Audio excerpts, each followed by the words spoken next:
예, 시작하겠습니다. 시작하기 전에 한번 좀 여쭤보고 시작할게요. 혹시 발도르프 교육 자체에 대해서 하여튼 사전에 이해가 내가 생각할 때는 별로 없다. 발도르프 교육이 뭔지 아직 상이 안 그려진다. 고 생각하시는 부모님들 한번 손 좀 들어봐 주세요. 아, 그럼 발도르프 교육은 다 잘 아시네?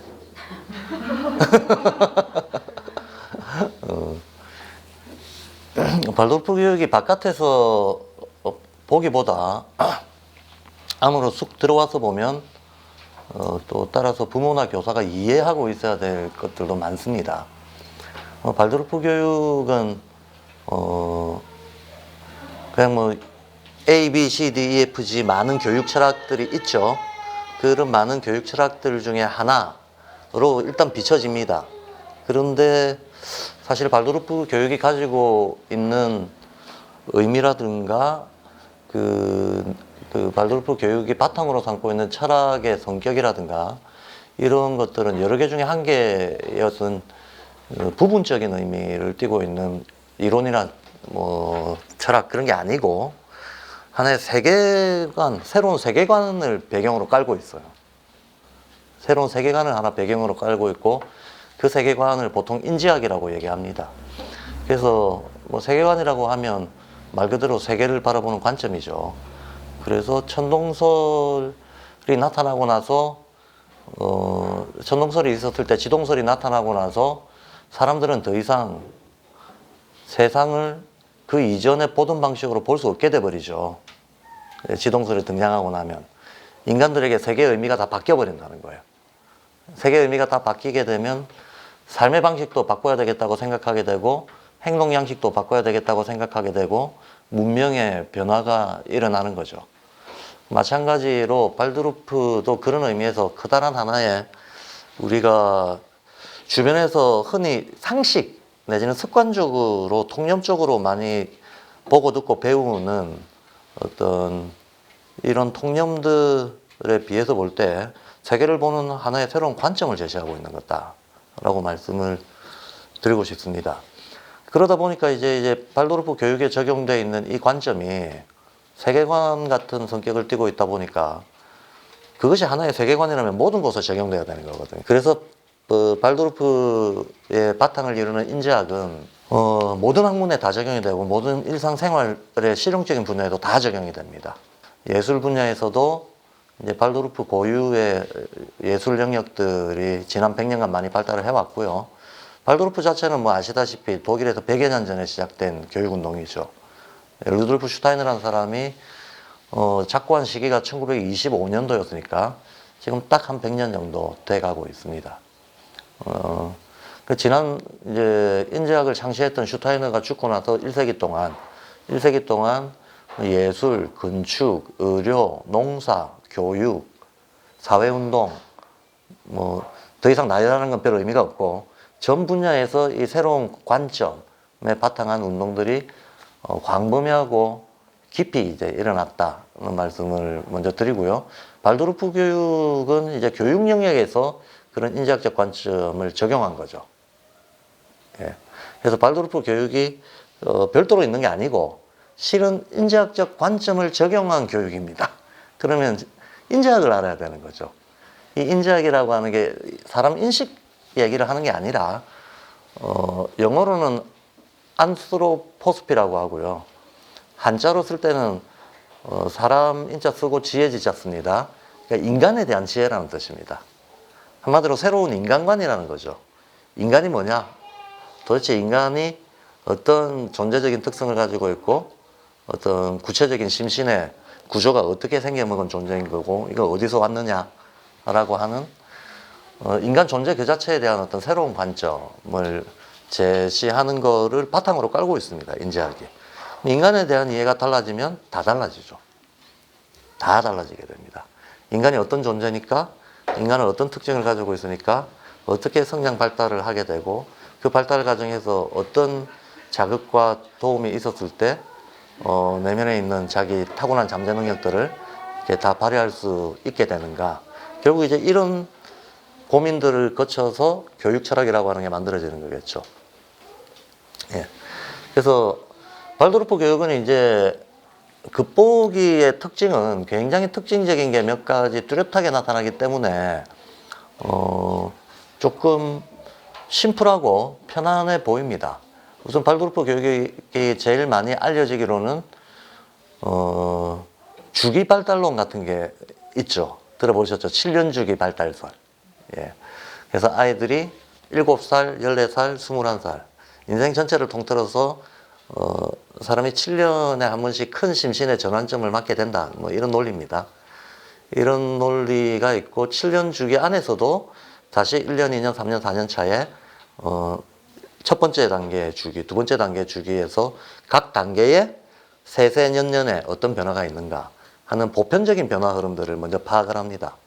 이 보편적인 변화 흐름하고 그 아이가 갖고 태어난 개별성이 있겠죠. 고유한 개성, 그 아이가 갖고 태어난 체질, 기질, 그다음에 성격적인 특성 이런 것들이 변화하는 또 특징과 속도가 있겠죠. 이 두 개를 잘 합해서 아이를 파악하는 거죠. 이 아이가 어느 단계에 어떤 도움이 필요한 상태다 하는 것을 파악하고 그 아이한테 그 적정한 그 단계의 발달에 도움이 되는 여러 가지 감성적이고 의식적인 자극을 주는 행위, 이걸 발도르프에서는 교육이라고 보고 있습니다. 예. 그래서 가장 많이 알려져 있는 게 주기발달론, 발달에 따른 적기교육, 이런 게 가장 많이 알려져 있고요. 또 발달에 따른 적기교육을 강조하다 보면 아이들이 우리 인간의 마음이 보통 흔히 우리 마음이 하나가 아니죠. 마음에 여러 가지 풍경이 있는데 이거를 개념으로 분류를 할 때 보통 감성 이성이라고 분류를 하잖아요. 조금 더 복잡한 개념들을 덧붙여 쓰기도 하죠. 뭐 오성이란 말도 쓰고 영성이란 말도 쓰고 지성이란 말도 쓰고 여러 개념들을 쓰고 있는데 크게 봤을 때 감성, 이성 이렇게 보통 얘기를 합니다. 그럼 적기교육이라고 하는 것은 적절한 때 그때 필요한 어떤 자극을 주는 거, 이게 일단 적기교육이거든요. 그러면 감성, 이성으로 크게 나눴을 때 감성이 집중적으로 발달하는 시기가 있다고 보는 거죠. 그게 언제까지냐? 사춘기 전까지라고 봅니다. 두 번째 7주년이 될 때까지 7살, 14살. 사실은 7살 때까지는 신체 감각이 안정되게 자리를 잡는 거, 이거보다 더 중요한 건 없다고 봅니다. 예. 그러니까 인간이 타고 태어난 신체 기관들의 어떤 양호한 건강한 상태로 이렇게 성장하는 거. 그러니까 이때는 보육 내지는 양육이 제일 중요한 거죠. 아이를 보호하면서 신체 발달과 감각 발달을 도와주는 거. 유치원 과정까지는, 유아 과정까지는 그게 제일 중요하죠. 그게 제일 중요하고, 그 다음부터 이제 의식 발달이 본격적으로 되는 그 나이 때 학교를 보내잖아요. 만 7살. 이때부터 사회적인 접촉, 사회화가 시작이 됩니다. 그러면 이때부터 한 7년 정도가 아이들이 감성적 능력이 집중적으로 자라는 때라고 봅니다. 그러면 당연하게도 우리가 농사 지어 보면 여름에 풀들하고 싸우는 게 제일 힘들죠. 사실은 싸우면 안 되죠. 싸우면 안 됩니다. 자연이니까. 우리가 봄, 여름, 가을, 겨울 계절 중에서 나는 겨울이 좋고 여름이 싫어 라고 한다고 해서 여름이 안 올 리 없잖아요. 여름이 오면 버티는 수밖에 없지 여름을 물리칠 방법은 없는 거죠. 자연이라고 하는 건 우리가 맞서 싸울 수 있는 대상이 아니라는 거죠. 아주 일부 우리가 변형하고 활용해서 인간의 편리에 맞게끔 지금 문명을 이루고 살고 있긴 하지만, 기본적으로 커다란 자연의 질서라고 하는 것은 우리가 이거에 어거지로 인위적으로 맞서서 싸울 대상은 전혀 아니다. 근데 우리는 인간도 자연이라는 사실을 가끔 까먹죠. 사람도 자연이죠. 자연의 산물이고 태어났을 때 이미 자기의 어떤 잠재력과 기질과 어떤 개성과 이런 것들을 이미 내재하고 있습니다. 내재하고 있고 때가 되면 이게 어떤 식으로 발휘가 됩니다. 때가 되면 이게 어떤 식으로 발휘가 되면 부모의 눈으로 볼 때 혹은 사회 표준적인 눈으로 볼 때 그게 마음에 들든 안 들든, 부모의 평가적인 시선으로 봤을 때 좋든 나쁘든 인위적으로 어떻게 조작할 수 없다라고 봅니다. 인지학에서는. 인위적 조작은 불가능하다. 그러니까 여기서부터 교육관이 확 달라지는 거죠. 보통 사회 일반의 교육은 사람을 가르쳐서 개조한다라는 개념이잖아요. 뭔가 지식을 집어넣고 기능적인 어떤 이런 것들을 익히도록 해서 사람의 의식도 어떤 그 사람의 기능이나 작용도 개조시킬 수 있고 개조시키는 게 교육이다 이렇게 생각하는 거죠. 발도르프에서는 인성을 개조한다? 그런 것은 가능하지도 않을 뿐만 아니라 바람직하지도 않다고 봅니다. 결코 바람직하지 않다. 왜냐하면 그 어떤 인성이더라도 혹은 어떤 기질이더라도 그 자체로 선하고 악하거나 좋고 나쁜 건 없다는 거거든요. 그 나름대로의 특성을 잘 살렸을 때에는 세상에 다 귀하게 쓰일 자질들이라는 거죠.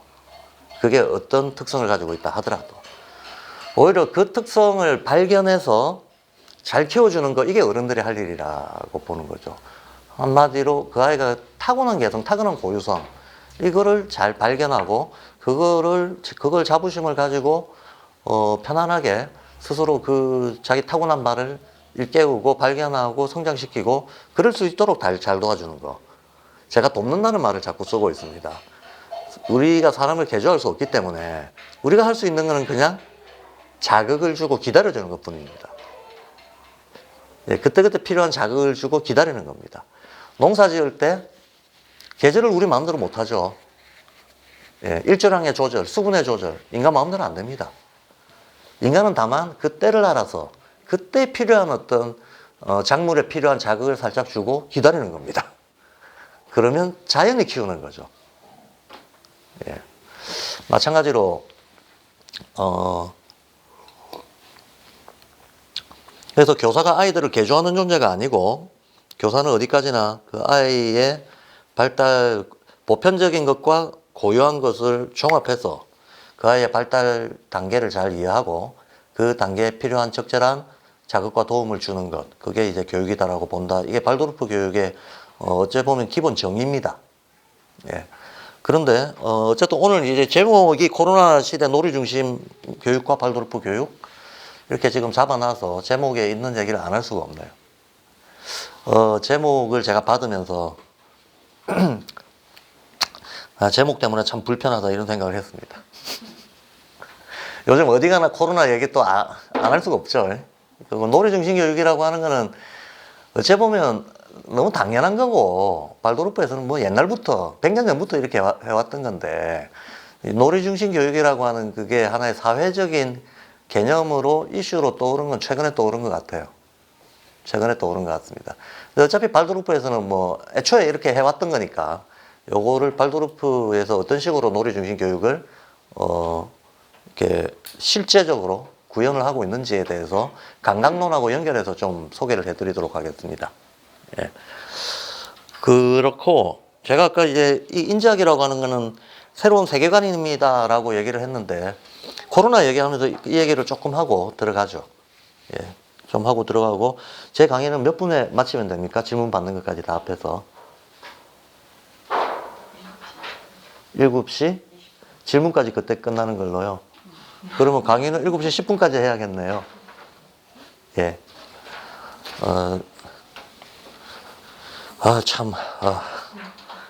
난감합니다. 내용을 많이 펼쳐놓은 거에 비해 가지고 시간이 너무 짧았어요. 지금 벌써 40분이 돼가서 한 30분 정도 빠른 속도로 얘기를 해야 되겠네요.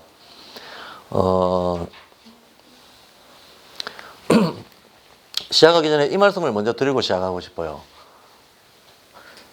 예수 그리스도께서 2000년 전에 십자가 위에서 피를 흘리시고 인류를 대속해서 인류에게 구원의 길을 열었다.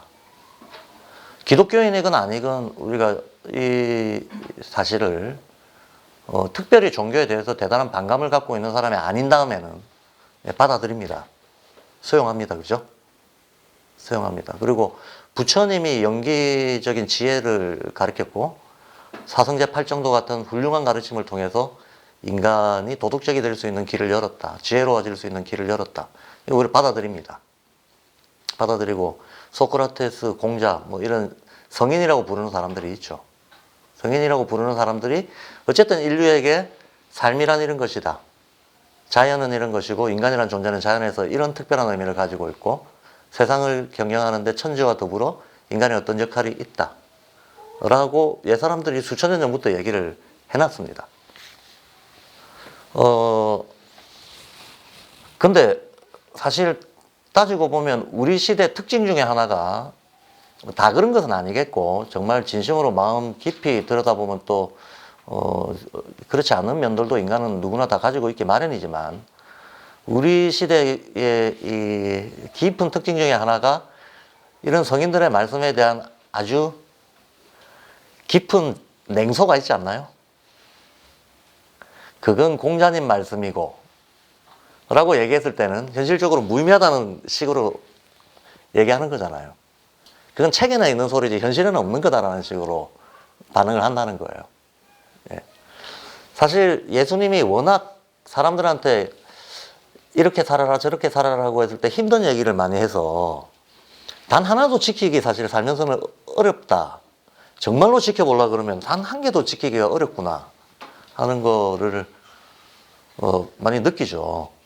원수를 사랑해라, 이게 되나? 원수를 사랑해라가 도대체 어떻게 되는가? 오른손에 하는 일을 왼손이 모르게 해라. 됐다 안 됐다 됐다 안 됐다 하지. 사람들이 다 인정욕구 있잖아요. 자기가 뭔가 기여를 하면 보상 받고 싶고 박수 받고 싶고 그 마음을 털어내라 라고 예수님 말씀하셨는데, 털어내면 천국 간다 그랬는데 진짜 털어내기는 진짜 어렵죠. 너무 어렵다 보니까 사람들이 그건 예수님 같은 사람이나 할 수 있는 거지, 우리 같은 사람은 은감생심 꿈도 못 꿀 뿐만 아니라 내 사는데 별로 도움이 안 되고 오히려 방해가 돼 라는 게 현실적인 생각이고, 이걸 진지하게 받아들이는 사람들은 많지 않다는 겁니다. 그래서 이 말씀을 제가 왜 드리는가 하면, 사실 우리가 무엇을 해야 되는지, 또 교육적인 이 영역에서 뭘 해야 되는가 하는 거는 이미 보편적으로 그 가치가 확립되어 있습니다. 그 가치와 목표와 방법 이런 것들이 오래전부터 사실은 확립되어 있다는 거예요. 우리도 상식적으로 그냥 투명하게 있는 그대로 왜곡하지 않고 관찰하려고 생각해 보면 보통 사람들도 머리에 떠올릴 수 있는 방법들이에요. 그런데 우리를 방해하는 것은 이 깊은 냉소. 그건 이상이지 뭐. 이게 실제로 될 리도 없고 해봤자 나만 손해 라고 하는 이런 사회적인 악영향, 부정적인 영향 우리가 많이 받고 있다는 생각이 드는데, 발도르프 교육에 들어가려면 요 태도, 그런 거는 책에나 있는 거지, 그런 거는 성인들이나 하는 거지 라고 하는 이 냉소를 일단 싹 지워야 진심으로 우리가 시작을 할 수가 있어요. 예. 이게 정말 좋은 거라면 정말 치열하게 한번 해보자 라고 하는 그 진정성이 있어야 한 발 뗄 수가 있습니다. 그 진정성이 없고 냉소를 가진 태도에서는 아이에 대한 파악도, 내 아이를 잘 키우는 문제도 계속 어려움을 겪을 수밖에 없을 겁니다. 그리고 애가 조금만 자라서 자아가 생기기 시작하면 그때부터는 애가 원수가 되는 거죠. 예. 개조하려고 드니까. 개조하려고 들고 기다리지 못하니까 아이하고 싸우게 됩니다. 그래서 애가 원수가 되는 악순환들을 이제 많이들 주변에서 현실적으로 보고 있죠. 그래서 제가 지금 오늘 할 얘기들 중에서 어째 보면 뻔한 얘기들이 상당히 많을 것 같아서요. 근데 그 뻔한 얘기도 우리가 진짜로 해보려고 하면 결코 쉬운 게 아니고, 뻔한 것도 아니다라는 말씀을 미리 드리는 겁니다. 여러 가지 배경 설명이 필요한 것들이 있는데 좀 생략하고, 실제로 이제 발도르프에서 보는 관점을 소개해 드리는 쪽으로 빠르게 진행을 하겠습니다. 먼저 이제 발도르프에서는 기존의 교육관하고 다르게 인간 자체를 다르게 본다 그랬잖아요. 그럼 핵심적으로 뭐를 다르게 보느냐? 현대의 패러다임에서는 인간을 이원적으로 봅니다. 인간은 몸과 마음으로 이루어져 있다, 이렇게 봅니다. 그 세상은 물질과 정신적인 걸로 나뉘어져 있다, 이렇게 봅니다. 예. 그리고 철학도 유물론 아니면 관념론이다, 이렇게 분류를 합니다. 이게 전부 이원론인 거죠. 이원론적인 전통을 수천 년 동안 특히 지금 근대 문명은 그 이원론적인 전통을 이의 N성으로 막 분화시켜 나가는 것을 발전이라고 생각하고, 모든 분야의 미시적인 분리 분석, 정도를 엄청나게 축적해 나가고 있는 그런 문명입니다. 예. 그래서 기본적으로 이원론을 중심으로 인간을 파악을 하는데, 발도르프에서는 인간의 기본적인 내적인 구조가 이원으로 파악하면 인간을 제대로 이해할 수 없다라고 봐요. 인간은 이원이 아니다라고 보는 겁니다. 이원으로는 파악이 안 되는 존재다라고 봅니다. 삼원으로 파악해야 된다고 봐요. 삼원으로 파악해야 된다? 그리고 분리할 수 없다라고 봐서 분리 못하고 삼원이지만 전혀 구별은 되지 않으면 분리는 되지 않는 삼원적인 구조를 가지고 있고, 이 삼원적 구조를 통합해서 이론적으로 바라봐야 된다. 그래야 인간이 이해가 된다라고 봅니다. 그러면 몸과 마음이다라고 보통 이원론에서 얘기를 했다면, 발도르프에서는 영성이라고 하는 게 모든 인간들한테 내재되어 있다고 봐요. 이것도 마치 우리가 오장육부 타고나듯이 타고난 거다라고 보는 거예요. 그러니까 마음하고는 뭔가 좀 구별되는 의미의 영적인 본성도 인간은 가지고 왔다. 단지 가지고 온 게 아니고 인간 전체에 가장 큰 영향을 미치는 게 그 영적인 본성이다라고 봅니다. 자, 여기서 이제 일반 종교에서 보통 영성을 얘기할 때는 뭔가 좀 신비하고 신에 대한 신앙적인 의미로 영성들을 얘기를 하죠. 근데 발도르프에서 말하는 영성은 그런 의미는 또 아닙니다. 우리가 보통 연상되는 종교적 의미의 그런 신앙적 의미의 영성을 얘기하는 건 아니고, 신에 대한 충성, 그 신의 이름이 뭐가 됐든지 간에 그런 의미는 아니고, 오히려 세상을 통합적으로 사고하고 만물과 조화롭게, 주체와 만물이, 세상이 조화롭게 어울릴 수 있는 실질적인 사고를 할 줄 아는 능력, 이걸 영성이라고 합니다. 예. 나와 세계의 통합성, 어떤 공생공존성, 이런 것들을 정말 뚜렷하게 자각할 줄 아는 능력. 뚜렷하게 자각을 하게 되면 삶의 태도가 바뀐다고 보거든요. 예. 이런 어떤 세계와의 통일성을 뚜렷하게 자각하는 능력, 그 능력을 인간은 타고났다라고 봅니다. 근데 이 능력은 지성하고는 구별된다는 거죠. 지성이라든가, 우리 인간의 감정을 바탕으로 하는 감성이라든가, 이런 거하고는 좀 구별되는 능력이다라고 봅니다. 어쨌든 발도르프에서는 이렇게 몸, 마음, 그 다음에 영성, 이거 이제 뭐 용어가 좀 여러 가지로 다른 세트로 이 삼원 세트의 개념을 쓰는 사람들이 있는데, 발도르프에서는 가장 많이 보편적으로 쓰고 있는 개념이 몸, 혼, 영이라는 개념을 씁니다. 마음의 영역을 혼이라고 하는 거죠. 그리고 영성의 영역을 그냥 영이라고 한 단어로 표현을 합니다. 두 개 합하면 영혼이 되죠. 영혼이 되는데, 혼의 영역은 일반적인 우리 인간의 마음이라고 하는 그 영역이고, 이 마음이라고 하는 거는 감성, 이성, 이런 작용을 얘기하는 거죠. 요거하고 구별되는 보다 아주 원대하고 거시에서 미시까지 다 통합해내면서 나와 세계를 통합시켜내는 영성이라고 하는 영역이 따로 있다고 보는 겁니다. 예. 자, 일단 인간은 이렇게 파악을 하는데요. 만약에 우리 인간이 몸도 있고 혼도 있고 영의 영역도 있는 그런 삼원적인 존재라면, 우리 인간이 만들어내는 이 사회도 그 삼원성을 가지고 있을 거 아니냐라는 거죠. 예. 어차피 인간이 만들어낸 산물이니까. 그럼 이 사회에도 한 인간의 몸과 같은 부분, 한 인간의 혼과 같은 부분, 영과 같은 부분이 있다라고 보는 거죠. 그래서 몸은 아무래도 물질적인 구성을 가지고 있죠. 사회의 물질적인 구성을 다루는 영역을 우리는 경제라고 하잖아요. 경제라고 하는 거는 기술을 개발하고 물건 만들고 사고 팔고 거래하고 유통시키고, 물질적인 영역인 거죠. 물질적인 영역. 이 사회의 경제 분야, 이거는 마치 한 인간의 몸의 영역과 비슷한 기능을 하는 거다라고 보고, 그 다음에 인간에게 있어서 마음의 영역에 해당하는 것이 선, 악이 무엇인지를 가르고 규범을 만들어내고, 어떤 심적인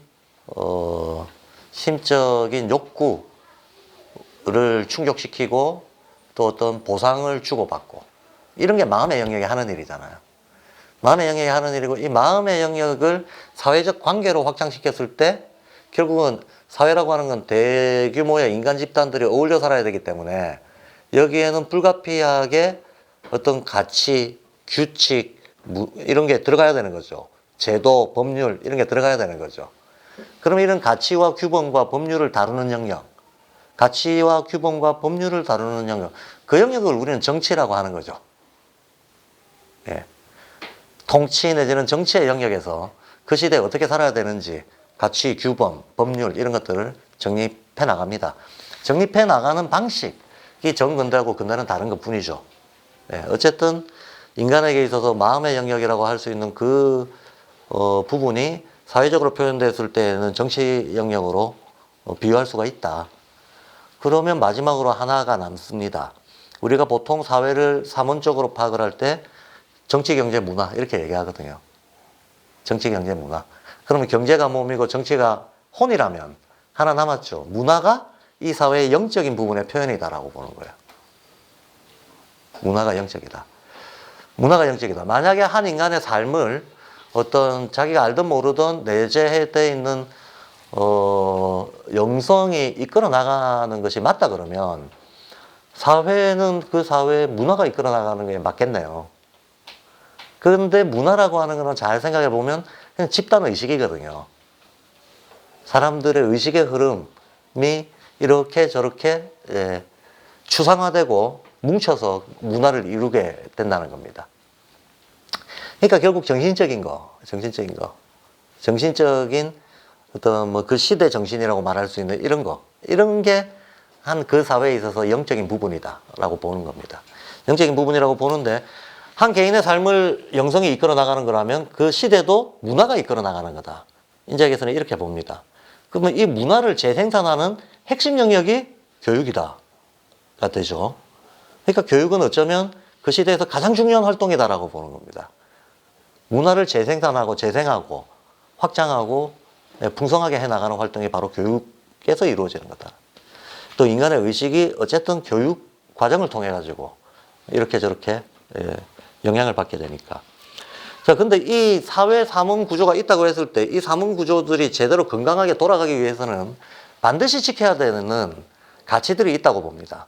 이 가치가 안 지켜지면 그 영역이 박살난다고 보는 거예요. 핵심 가치가 있다라고 보는데 경제 영역에서 핵심 가치를 박애정신이라고 봅니다. 박애정신은 딴 게 아니죠. 브라더후드. 나누자는 얘기죠.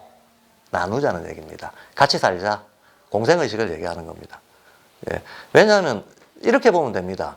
경제라고 하는 거는 우리는 무한경쟁, 목숨을 건 무한경쟁, 치열한 무한경쟁을 경제의 기본, 동력이라고 자꾸 생각하잖아요.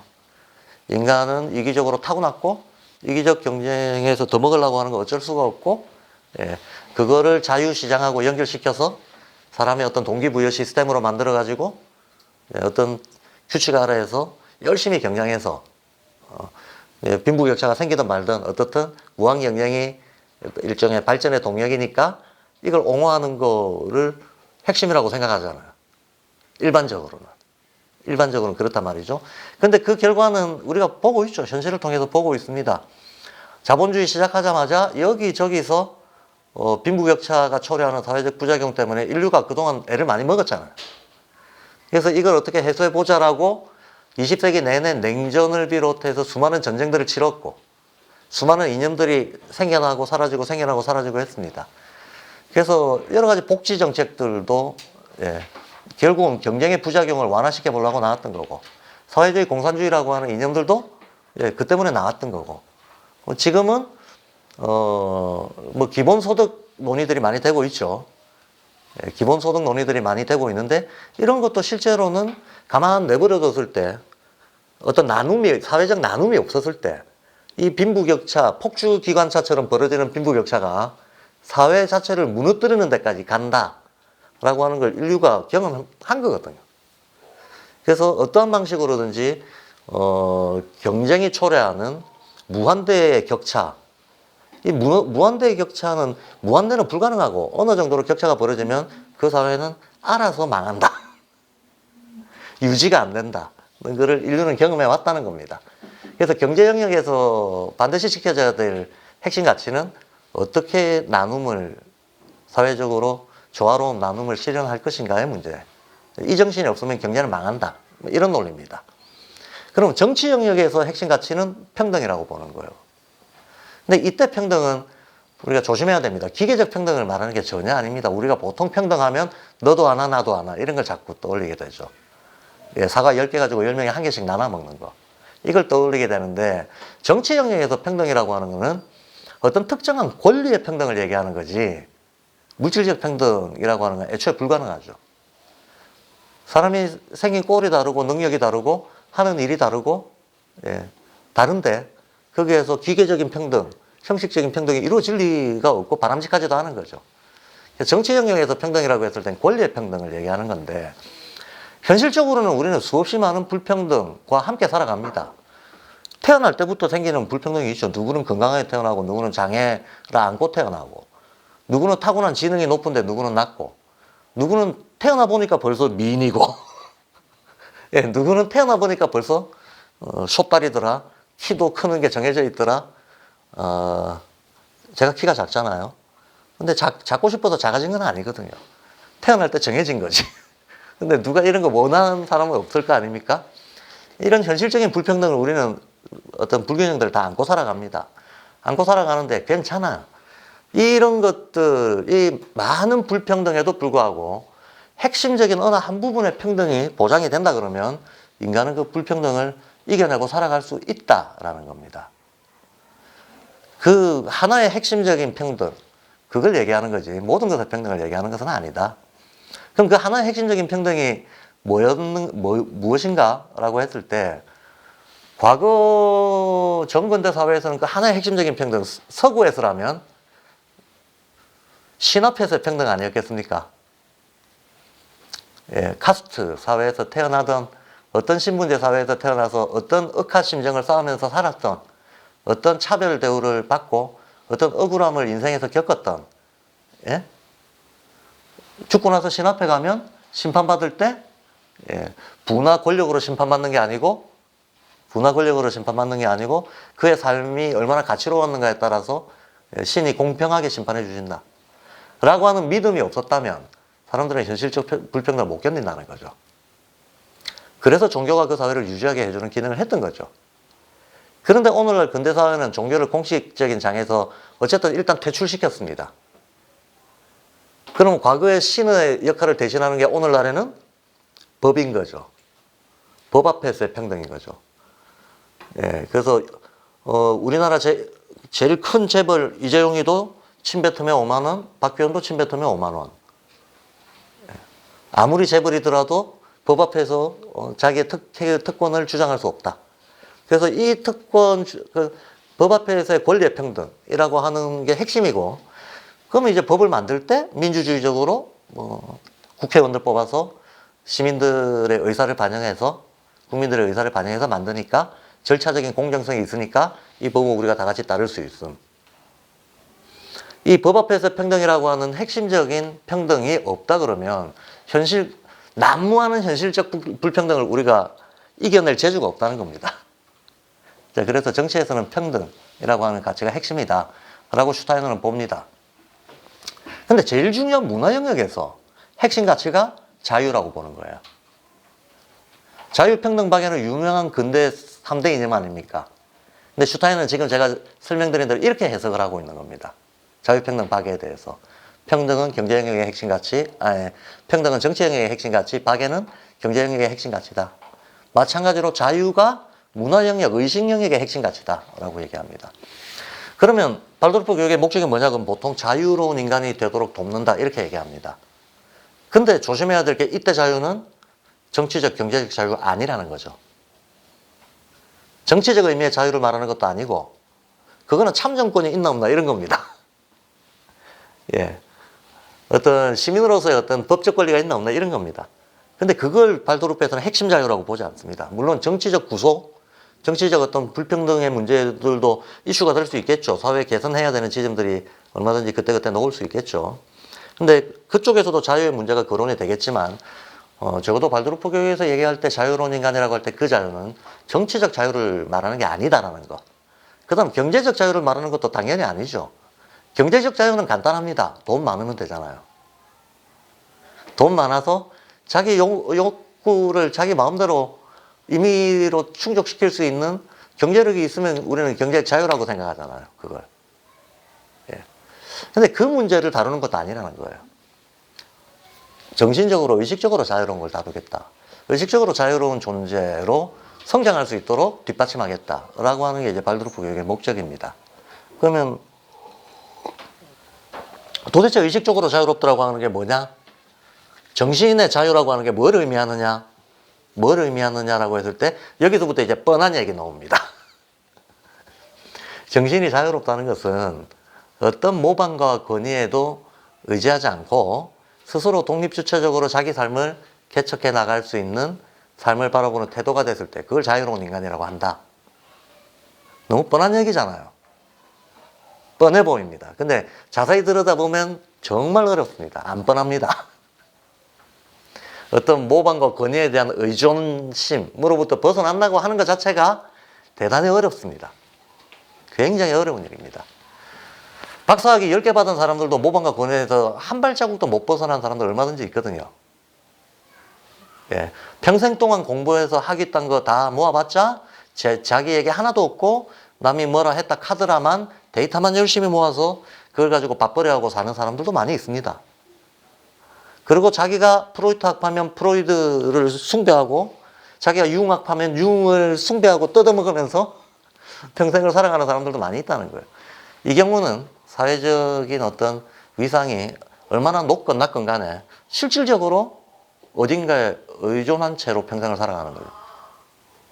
자기 독립주체적인 창의적이고 독창적인 뭐는 한 번도 못 해보고 살아가는 경우 얼마든지 있다는 겁니다. 그래서 의외로 이게 쉽지 않다. 독립주체적인 삶을 살아간다 라고 선언하고 진짜로 그런 어떤 삶의 태도를 가지고 그렇게 성장한다고 하는 것은 어려운 일이다. 쉬운 일이 아니다 라고 하는 겁니다.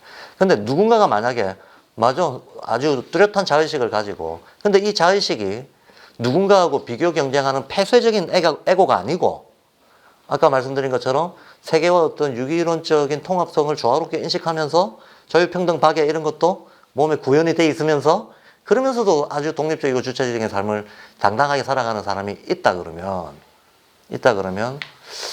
그거를 발도르프에서는 교육이 기여할 수 있는 교육이 인류의 성장, 인류의 복지에 기여할 수 있는 최대 기여다라고 보는 거죠. 예. 그리고 인지학적인 기준에서 성공한 사람은 그 사람이 성공한 사람인 거죠. 그러니까 여기서 또 중요해집니다. 사실 우리가 어찌되었건 간에 사회 표준적인 성공의 기준, 사회 표준적인 어떤 성취나 성과의 기준, 이걸 머릿속에 꼼짝도 안 하고 이렇게 딱 틀어박고 있는 이상은 사실은 발도르프에서 말하는 이런 교육적인 방향, 방법이 전혀 먹히지가 않게 되는 거죠. 자, 좀 제가 쭉 말씀을 드리면서 지금 코로나 시대에서 우리가 배울 거, 이 얘기를 지금 마무리를 지어야 되겠습니다.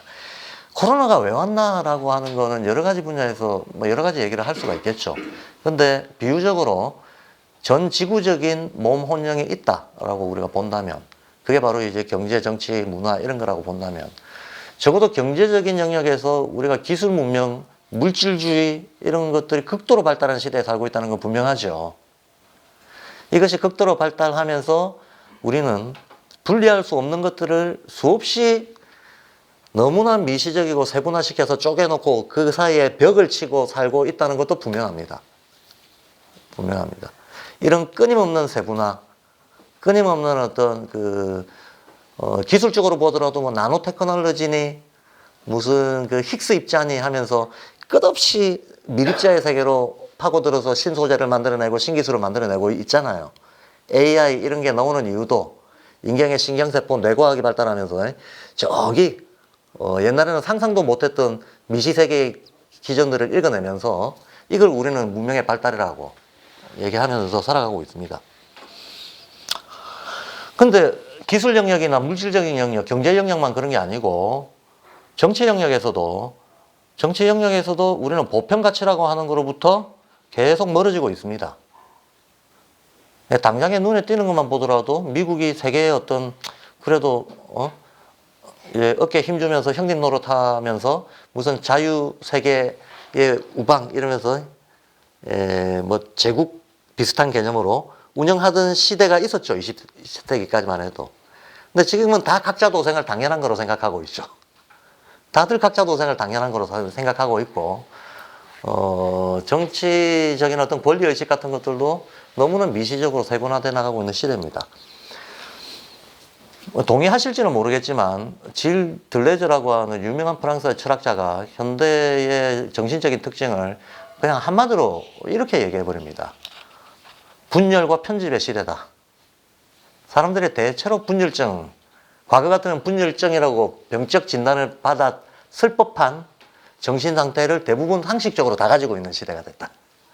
그리고 당연하게도 그 분열증에서 오는 어떤 내적 갈등을 못 이겨내기 때문에 뭔가에 대한 편집증이 또 일반화되어 있는 시대가 되어버렸다. 이렇게 얘기하고 있습니다.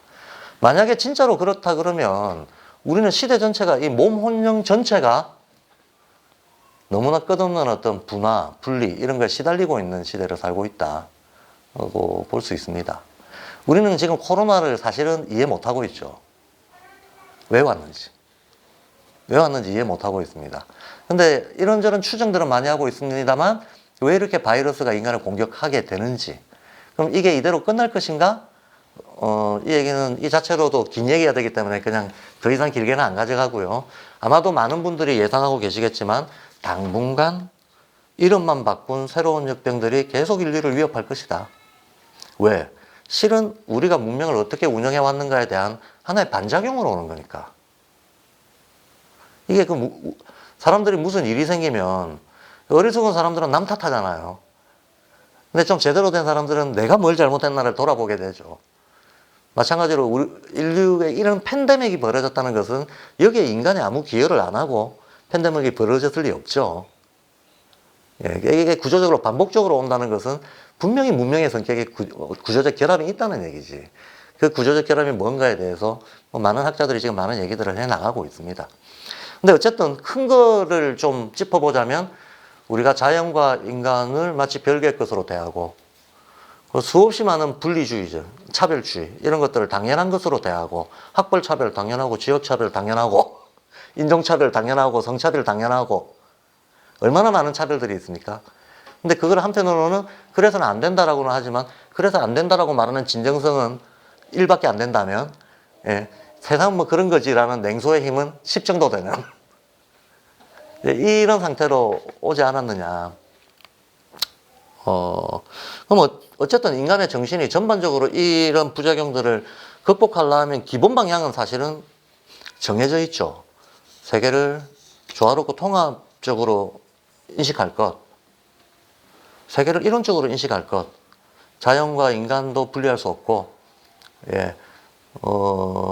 민족을 넘어서서 세계의 어떤 사람들의 삶의 양식과 내 삶 자체도 직결되어 있고, 인간이 아닌 다른 존재들과 인간의 삶도 직결되어 있고, 라고 하는 이런 이론적인 세계에 대한 통합적 사고, 통합적 관점, 이거를 제가 회복이란 말을 썼습니다. 왜냐하면 옛날 사람들은 이런 관점을 당연하게 생각했거든요. 오히려 전근대 사회까지 문명사 이래 수천 년 동안 사람들은 이런 통합적인 관점을 당연하게 생각했습니다.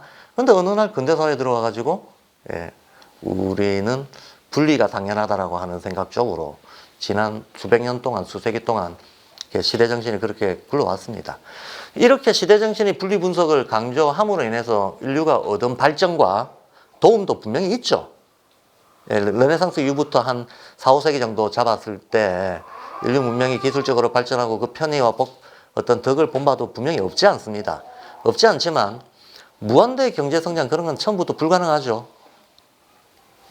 논리적으로 아예 불가능한 건데 우리는 마치 무한대 경제성장이 가능할 것처럼 무한대 기술 발전이 가능할 것처럼 사실 이거는 주술이고 환상인데 어떤 합리적인 사람도 곰곰이 따져보면 아니라고 하는 것을 알 수 있는 이런 주술적 환상들 이런 것 자꾸 키워왔다는 겁니다. 그러면 이런 세계관을 회복하는 게 뭐 정해진 답이다라고 하면 교육의 과제도 따라가는 거죠. 이런 세계관을 회복하는 쪽으로 교육이 이루어져야 된다. 세계를 통합적으로 보는 시각을 자연스럽게 아이들이 가질 수 있도록 교육이 이루어져야 된다라고 하는 겁니다. 그러니까 코로나 시대에서 우리가 배울 거라고 하는 데서 제가 말씀드리고 싶은 건 사실 다 말씀드린 거예요. 근데 이렇게 했을 때 이게 우리의 삶에 도움이 되느냐가 훨씬 중요하죠. 부모 입장에서는. 부모 입장에서는. 근데 저는 그런 말씀을 드리고 싶은 거죠. 확실하게 도움이 됩니다.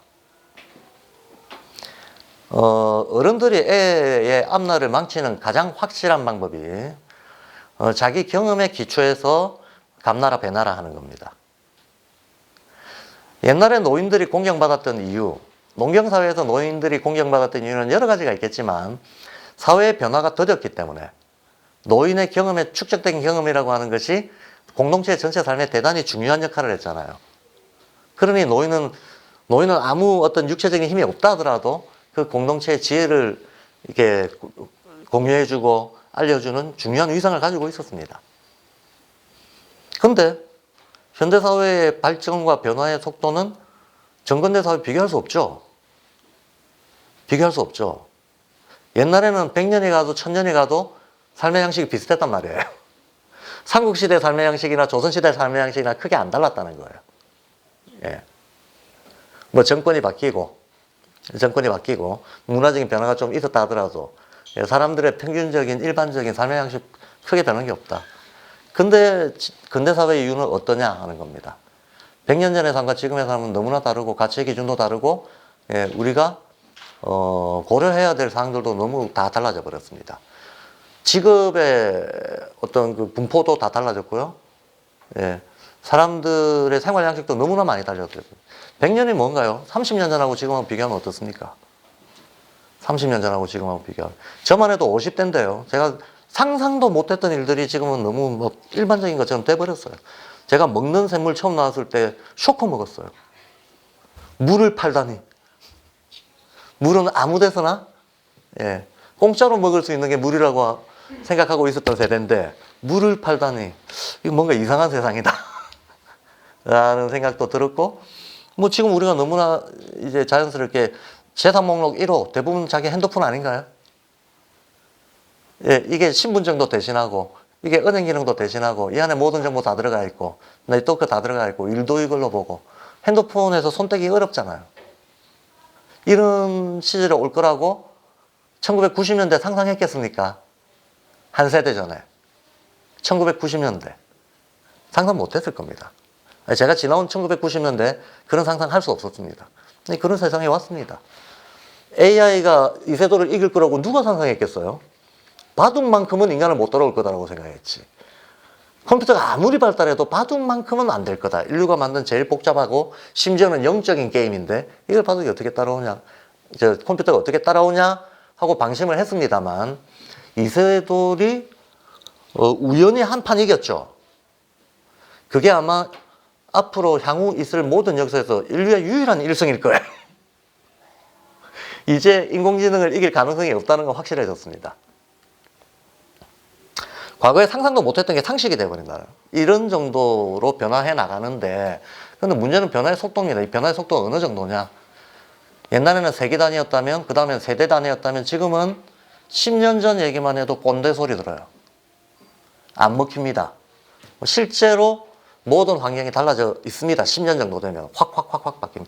이 말은 다시 말해서 10년 뒤에 우리 사회, 대학 사회 구조나 우리가 한 세기 동안 영향받아왔던 이 학벌 구조가 어떻게 변해 있을까요? 혹시 상상이 되세요? 10년 뒤에 스카이 졸업장이 오늘날과 같은 라이센스로서 작용할 수 있을 것인가 없을 것인가? 이런 문제. 사실 대학가에서는 엄청난 이슈죠. 내부에서. 지금 대학가에서는 아마 지금 현존하고 있는 대학들의 거의 한 70%가 한 70% 정도 소멸할 거라고 보고 있어요. 없어질 거다, 이거. 그대로 없어질 거고. 그리고 스카이 나왔다고 실제 뭐 잘 사는 게 아니고 그 사회가 요구하는 정도의 어떤 그런, 어떤 사회에 필요한 인력의 재생을 오늘날의 대학이 못하고 있다라고 하는 사회적 반성들도 막 퍼져나가고 있습니다. 그래서 스카이가 가지고 있는 라이센스로서의 가치도 알게 모르게 급속도로 떨어지고 있습니다. 지금 서울대 나왔다고 보장되는 거 없죠. 옛날에는 정말 혜택이 컸던 시절이 있었던 것 같아요. 요즘 스카이 나온다고 뭐 그 대제보를 그냥 취직 보장되고 그거 전혀 없잖아요.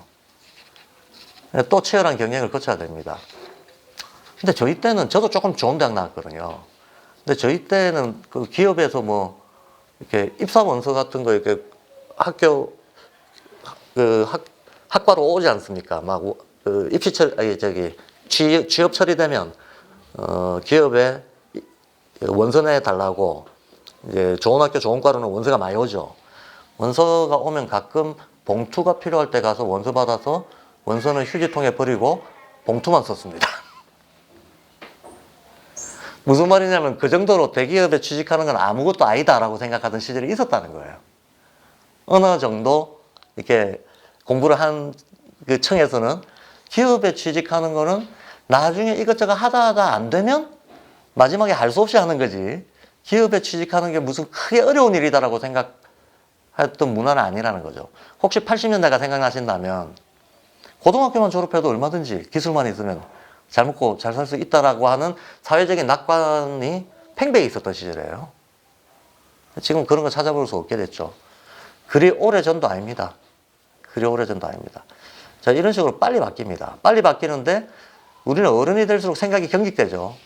내 아이를 바라보는 눈을 뭘 기준으로 바라보는가 하면 내가 경험했던 걸 기준으로 바라봐요. 내가 겪어보니 이렇더라. 내가 겪어보니 이렇더라. 내가 사회에서 살아보니 이렇더라. 그러니까 부모로서 너는 이랬으면 좋겠고 이걸 준비했으면 좋겠다. 이게 전부 지 기준으로, 자기 기준으로, 자기 시각으로 자기가 경험했던 거를 하나의 배경으로 놓고 아이들한테 요구를 한다는 겁니다. 그게 과연 우리 아이들이 살아가야 될 미래를 준비하는 어떤 방향이 될 수 있겠는가에 대해 가지고 근본적으로 좀 생각해 봐야 된다는 거예요. 너무 이제 좀 방대한 얘기라서 자세하게 들어가지는 수는 없는데요. 수많은 사회학자들이 노동의 종말을 얘기하고 있어요. 지금 알고 있는 직업군들이 대부분 소멸할 거라고 보고 있습니다. AI가 발달하기 시작하면 지금도 빠른 속도로 소멸해 가고 있습니다. 빠른 속도로 소멸해 가고 있습니다. 인간이 계산으로 가능한 것들은 앞으로 컴퓨터가 다 대체할 거다. 저 아디다스 독일 공장이 저 AI 도입해가지고 생산 자동화 하고 나서 옛날에 3,000명 고용했던 거를 지금 뭐 한 200명 정도 고용하는 거로 다 잘랐어요. 구조조정해서. 다 잘랐는데 생산 효율은 오히려 몇 배 더 커졌어요. 근데 뭐하러 사람 고용하겠습니까? 사람이 직접 할 수 있는 일들이 점점 적어지는 거죠. 의사의 진단을 믿을까요? AI의 진단을 믿을까요? 그러면 의사들의 가치는 어떻게 될까요? 예. 실제로 우리나라 같이 법에 대한, 제도에 대한 신뢰가 많이 떨어져 있는 사회에서는 여기 계신 분들은 어떠신지 모르겠습니다. 판사가 판단하게 할래? AI가 판단하게 할래? 어떤 게 더 공정할까?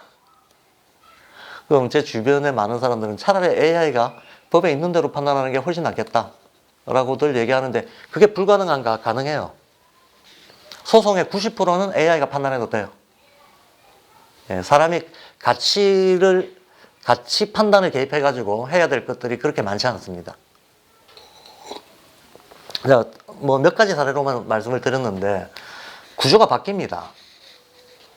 직업도 바뀌고 삶의 양식도 바뀌고 경제구조, 정치구조 다 바뀔 겁니다. 근데 어떻게 바뀔지 우리는 오리무중으로 어떻게 바뀔지 모르겠는데 모르면서 애들 미래를 대비하는 방향을 어떻게 잡나요? 자, 이런 근본적인 문제가 있는데요. 이제 결론을 정말 압축해서 얘기하자면 앞으로 어떤 인간형이 각광받는가? 가장 풍성하게 내적인 인간성을 가장 종합적으로 잘 개발한 르네상스형 인간형이 각광받을 겁니다. 르네상스형 인간형. 자, 다움이라고 하는 게 있잖아요. 다움, 사람다움. 예. 다움이라는 말은 그 말뜻 자체가 어떤 존재가 가지고 있는 내적 가능성들을 다 꽃피웠을 때 답다라고 우리가 얘기합니다. 이거 제대로 된 사과네, 사과다운 사과네. 사과가 가지고 있는 어떤 여러 가지 속성들을 가장 종합적으로 잘 가지고 있을 때 그걸 사과답다라고 얘기하겠죠. 그럼 우리가 저 사람은 참 사람답다라고 얘기할 때는 인간이 가지고 있는 내적인 어떤 타고난 잠재력들을 다 잘 발현시켜서 잘 종합시킨 이걸 그 사람답다라고 얘기하는 게 되겠죠. 사실 교육의 목표는 예나 지금이나 딱 하나입니다. 그가 가지고 태어난 잠재력을 다 꽃피워주는 거예요. 다 꽃피울 수 있도록 도와주는 거. 예나 지금이나 교육의 본질적인 목표는 딱 그 하나입니다. 딱 그 하나인데 그거를 방법적으로 얼마나 잘할 수 있는가를 우리는 고민하는 거죠. 어떻게 해야 현대라고 하는 이 조건 속에서 애들이 가지고 나온 보편적이면서 또 한편 개별적인 이 가능성들을 다 꽃피우도록 해줄 것인가. 그럼 이 대목에서 우리가 기존에 했던 교육은 정말 아이들의 하나하나의 개성과 잠재력을 꽃피우려고 정말 진정으로 애를 썼나? 썼다면 대안교육에 넣을 필요가 없는 거죠. 공교육 열심히 하면 되는 거죠. 예. 공교육을 믿고 열심히 하면 됩니다. 근데 가슴에 손을 얹고 생각해보면 그러지 않았고 지금도 그렇게 안 굴러가고 있다는 반성들을 하게 되잖아요. 사실은 고등학교 3학년만 딱 돼도 가지는 세상에 대한 첫 번째 냉소. 세상은 행복은 성적순이야. 행복은 성적순이다. 뭐 아니다라고 하는 거는 그냥 세상에 대한 반항에 불과한 거고 행복은 성적순이야. 그리고 요즘 고3들이 입에 달고 있는 흔히 주고받는 태도 중에 하나가 아마 많이 보셨을 거예요. 이 표현을 애들이 진짜 많이 씁니다. 말도 줄여가지고 이생망. 들어보셨죠? 이생에선 틀렸다. 이생에선 틀렸다라는 인생에 대한 깊은 좌절감을 10대들이 가지고 있어요. 10대들이 가지고 있습니다. 과연 그런 마음을 가지고 있는 아이들, 그럼 그 아이들이 예를 들면 뭐 한 학교에 100명의 아이가 있다 그러면 아이고 이생망이다. 나는 이생에선 틀렸네. 라는 이 좌절감을 가지고 있는 아이가 100명 중에 몇 명이나 될까요? 수포자를 세보면 알죠. 수학 포기자는 수능 포기자고 수능 포기자는 이생망인 거죠. 수포자가 몇 프로나 될까요? 90% 넘어갈걸요. 90% 넘어갈 겁니다. 수학 선생님 맞습니까? 고3 수포. 90%까지인지는 모르겠지만 70%는 되는 것 같아요.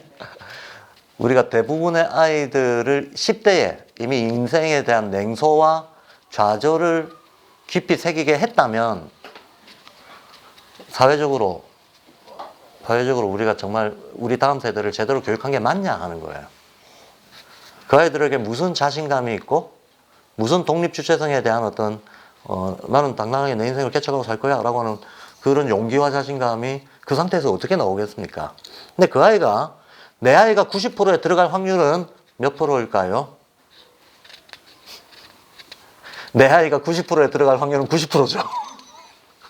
그러니까 하던 대로 하면 그렇게 돼버린다는 거예요. 우리는 하던 대로 할 수 없다라고 하는 거를 직시해야 돼요. 이 아이가 어떤 라이센스를 가지고 어떤 기능을 가지고 있다 하더라도 세상에 대한 태도와 자기 자신에 대한 정체성이 그런 정도의 수준에 머물러 있는 상태에서 성인이 된다라고 하는 것은 비극입니다. 비극입니다. 얘는 스스로 자기를 봉쇄하고 있는 거고 자기 안에 있는 잠재력을 이렇게 정말로 꽃피울 어떤 여지가 이미 상당히 위축돼 버린 상태가 돼버렸다는 거예요. 평생을 통해서 이걸 꽃피워 나가야 되는데 10대 때 벌써 마음의 문이 닫혀버렸다는 거지. 예. 그래서 이제 그렇게 안 되게 하려면 어떻게 해야 되냐는 문제죠. 그렇게 안 되게 하려면 크게는 아까 사실은 원론적인 건 다 말씀드렸어요. 적기 교육하면 된다. 그렇게 안 되게 하려면 되게 어려운 것 같은데 자기 주체성도 또렷하게 있으면서 세상에 대해서도 막 이론적인 세계관도 가지고 있고 그러면서 르네상스형으로 능력도 있고 이런 인간을 키우려면 무슨 비법이 필요한가? 라는 건데 비법을 안 찾아야 됩니다. 비법을 안 찾는 게 비법입니다. 비법을 찾지 말고 순리대로 해야 된다는 거예요. 그 순리대로가 바로 적기 교육이라는 거예요. 그러면 이런 말 하잖아요. 우리가 아까 제가 답다라는 말을 했는데 어른은 어른다워야 돼요. 애는 애다워야 되죠. 우리가 애한테 어른스러움을 요구한다는 건 웃기는 거잖아요. 5살 배기한테 7살짜리 학습치를 요구하는 것도 웃기는 거예요. 10살짜리한테 20살짜리의 어떤 독서량을 요구하는 거 웃기는 겁니다. 그때 자기 다움이 있어요. 7살, 8살짜리 아이들이 막 거짓말을 하는 버릇이 있는 애가 있다고 칩시다. 거짓말하는 것을 본 순간 성인의 도덕관념으로 너 이리 와 벌받아 라고 하는 것은 어떻습니까? 애가 7살이 거짓말 잘하는 건 애 다운 걸까요? 아니면 두드려 잡아야 되는 걸까요?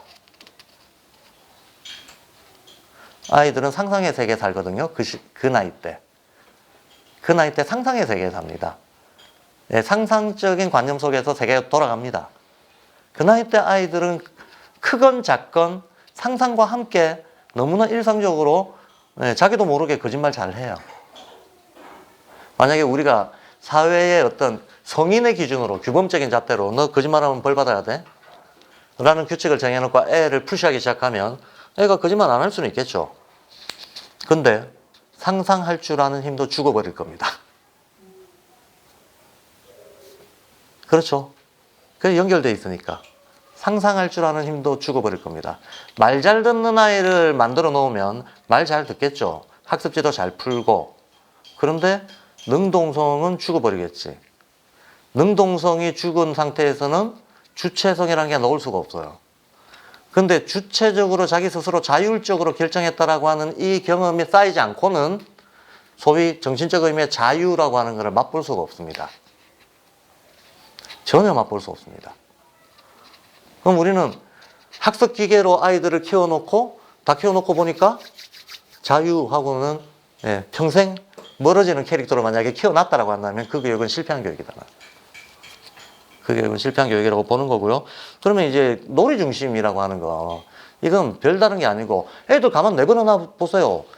한참 놀라고 하고 그 놀이의 흐름들도 바뀌잖아요. 어떤 때는 유달리 흙놀이 좋아하는 나이대가 있어요. 유달리 그리는 걸 좋아하는 나이대가 있습니다.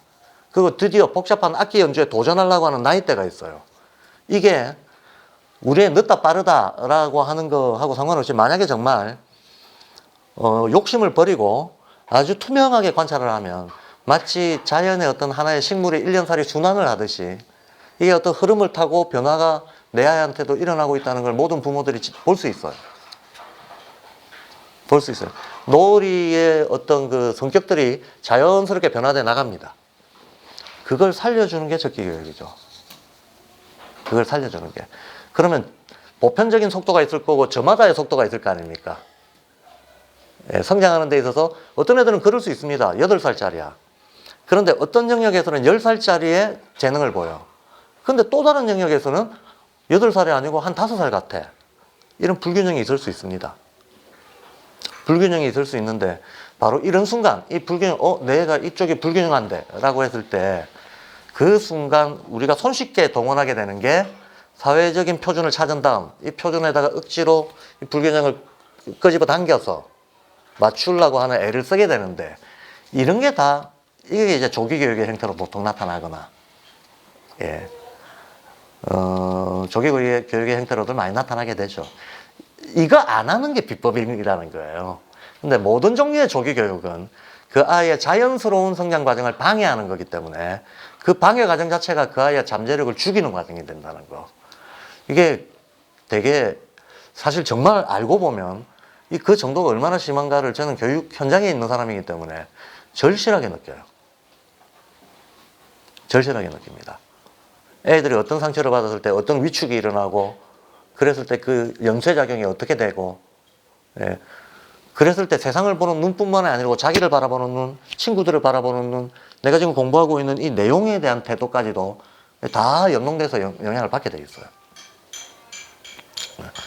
자, 그래서 놀이 중심이라고 하는 거의 의의는 애 때는 당연히 놀이 중심인가는 거 우리 모릅니까? 다 알죠. 그냥 과학이 뭐라고 어떤 증거를 뒷받침해주면 마음이 좀 편안해지는 것 뿐이죠. 요즘 뇌과학이 다행히 그 증거를 제시해 주잖아요.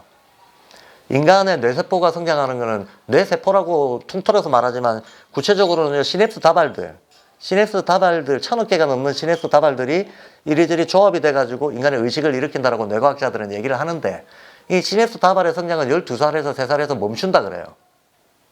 그럼 우리는 근본적으로 12, 3살 때까지 영양받은 어떤 의식 능력을 가지고 평생을 그걸 바탕으로 살아가는 겁니다. 평생을 바탕으로 살아가는데 결국 나중에 멘탈이 강하다든가 지능이 높다든가 창의적이라든가 이런 거는 12, 3살 때까지, 사실 사춘기 직전까지잖아요. 사춘기 직전까지 이 시냅스들이 사람의 다른 기관과 마찬가지로 얼마나 건강하게, 풍성하게 잘 발달되어 있는가에 달렸다는 거죠. 이 뇌과학자들의 버전은 이렇습니다. 근데 실제로 관찰을 해보면 얘가 언제 가장 쑥쑥 자라는가, 건강하게 자라는가 하면 놀 때,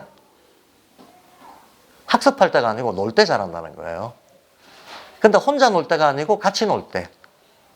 즉, 사회적 놀이가 곧바로 아이들한테는 학습 플러스 알파, 멘탈의 기초 체력을 그대로 심어주는 과정이다라는 거예요. 만약에 그게 정말로 과학적으로 증명이 되는 사실이라면 우리는 모든 교과 과정을 놀이 중심으로 다 바꿔야 되는 거야. 한마디로 수업이 놀이처럼 진행되도록 해줘야 된다는 거예요. 수학 수업도 놀이처럼, 언어 수업도 놀이처럼, 역사 수업도 놀이처럼, 지리 수업도 놀이처럼 할 수 있는가, 없는가 할 수 있다는 거죠. 예. 아이들한테는 그냥 놀인데 이 놀이를 하다 보면 우리가 어른들이 그 나이 때 가져야 될 적당한 인지 발달, 적당한 사회성과 감성의 발달, 어떤 적당한 신체의 발달을 기대할 수 있는 그런 교수 방법들을 고민해 온 거죠. 지난 100년 동안. 어떻게 하면 놀이처럼 이 모든 과정들을 전달할 수 있을까. 그래서 발도르프 교수 방법들이 좀 독특한 것들이 많이 있습니다. 수학을 가르칠 때도, 언어를 가르칠 때에도 어떤 과목을 가르치든 간에 말하자면 아이들이 내적인 동기 유발과 흥미를 잃지 않고 놀이처럼 접근할 수 있도록 하려고 많은 애를 써왔던 거죠. 그렇고요. 근데 여기서 이제 12감각에 대한 소개를 좀 해드리고 싶었는데 오늘 다음에 하도록 하겠습니다. 시간 관계상 도저히 이 얘기를 꺼내가지고 마무리할 수가 없을 것 같아요. 그래서 근데 요 한 가지만 말씀드리고 지나가겠습니다. 발도르프에서는 인간의 감각을 12가지로 보고 있습니다. 보통 우리가 일반적으로는 5감각으로 얘기를 하죠. 과학적인 틀에서는. 그리고 또 어떤 종교적인 틀에서는 6감각을 얘기하는 사람들도 있습니다. 발도르프에서는 12감각을 얘기하는데 4개씩 묶어서 하위감각, 중위감각, 상위감각 이렇게 봅니다. 근데 이 4개씩 묶는다고 했을 때 이 하위감각은 주로 신체 발달과 관련된 감각들이에요. 이 중위감각은 주로 마음의 발달과 관련된 감각들입니다. 그리고 제일 상위에 있다라고 생각되는 것은 영적인 기초 체력이에요. 영성을 뒷받침하는 감각들, 고차적인 감각들이 있다라고 봅니다. 근데 정말 재밌는 거는 영성을 뒷받침하는 이 고차적 감각들이 신체를 발달시키는 이 하위 감각들하고 완전히 연결되어 있다는 거예요. 완전히 연결되어 있다. 그 말은 신체를 발달시키는 하위 감각들의 발달과 통합이 얼마나 잘 되어 있는가라고 하는 것이 나중에 인간이 감성도 발달시키고 이성도 발달시키고 도덕성도 발달시키고 지성을 뛰어넘어서 영성이라고 하는 데까지 나아가려고 했을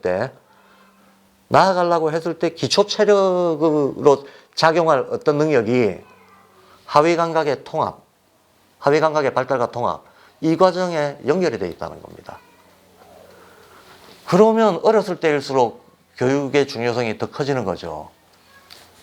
사실은 오늘날의 교육의 개념은 입시의 개념이 아닌 이상 우리는 스스로 개발하면서 평생 교육을 해나가야 되잖아요. 누구든지 스스로 평생 자기 스스로를 개발하고 교육해 나가야 되는 시대에 살고 있습니다. 그러니까 죽을 때까지 계속 써먹어야 돼요. 이 교육적인 동력, 교육적인 능력 이런 것들을. 예. 근데 그거 아시죠? 우리나라 사람들이 문해력,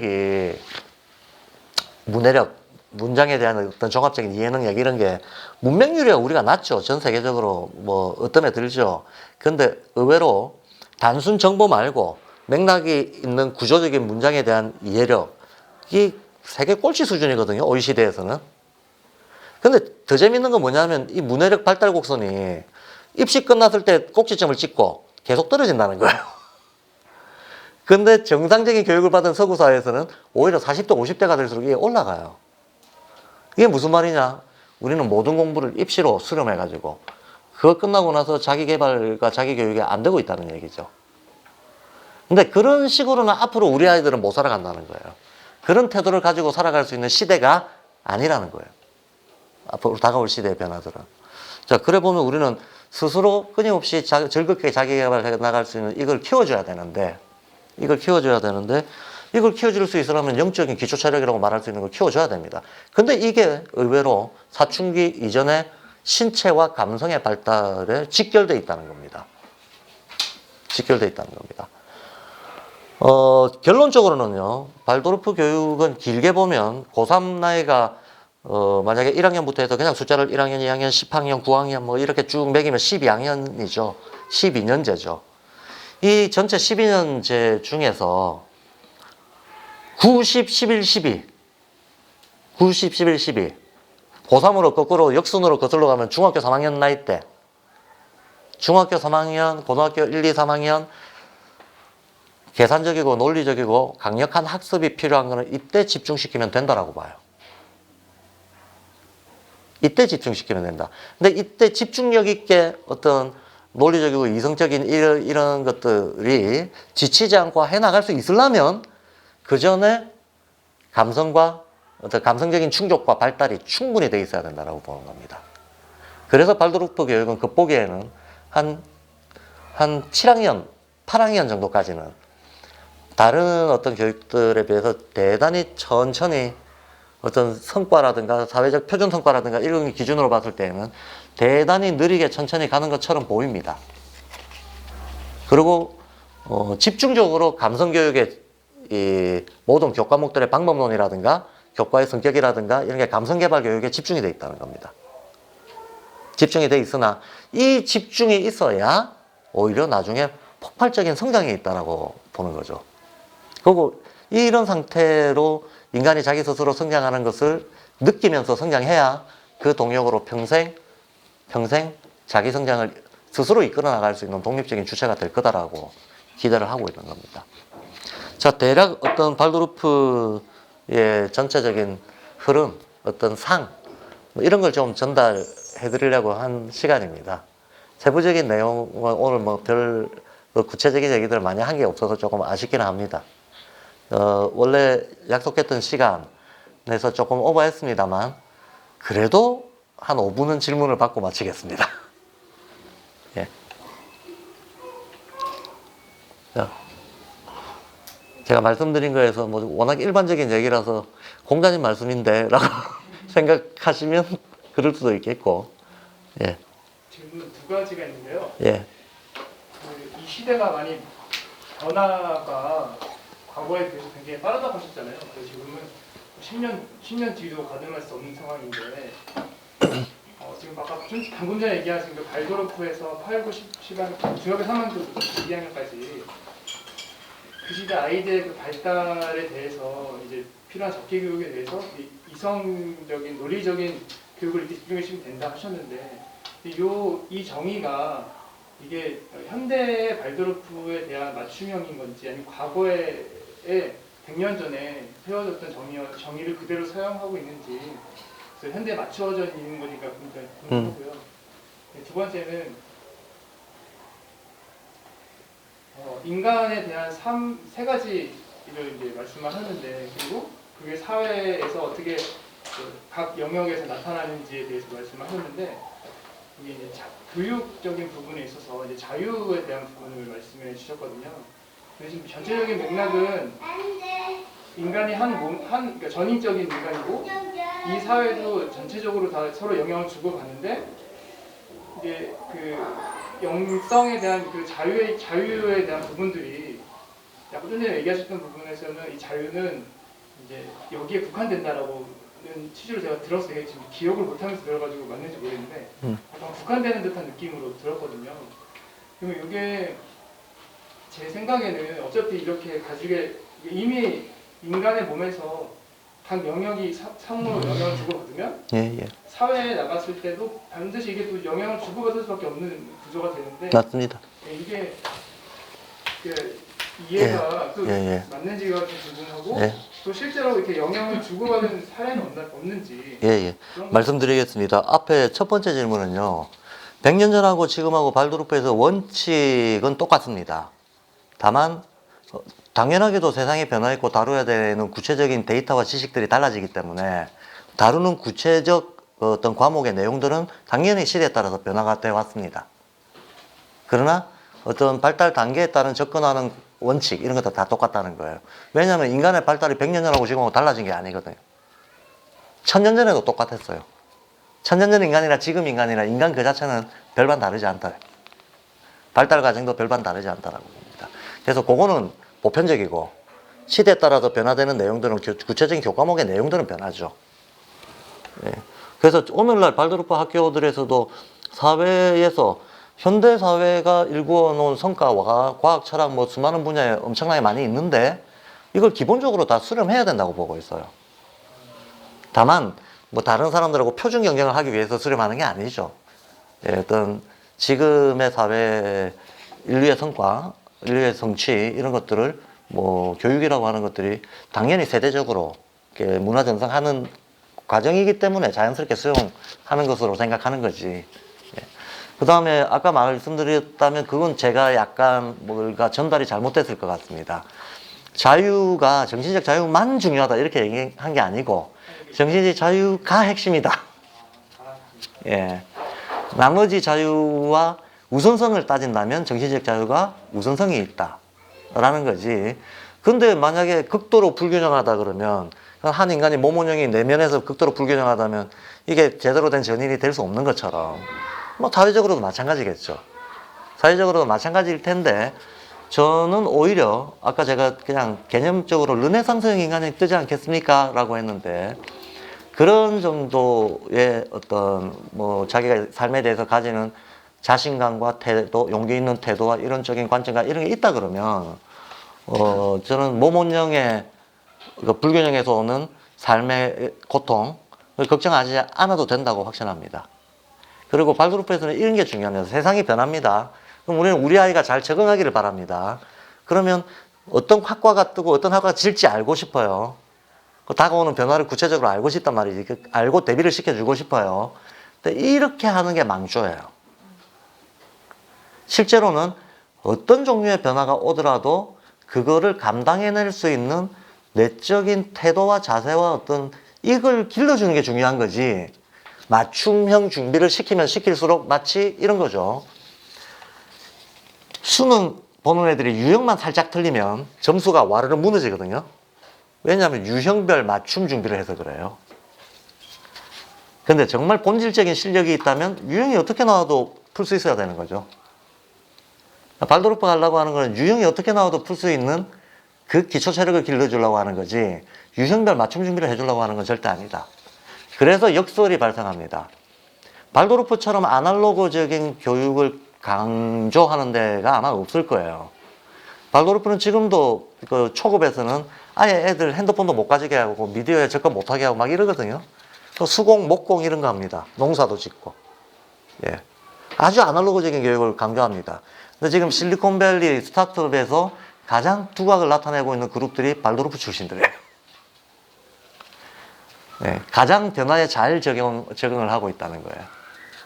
네, 그래서 실제로 타임즈에서 2010년대에 들어와가지고 어떻게 해서 아날로그적 교육이 디지털 선두 그룹을 만들어내는가 이거 기획 기사를 연재를 한 적이 있어요. 네, 그래서 이제 지금 그 질문하신 거에 대해서는 이 정도 답변을 드리겠습니다.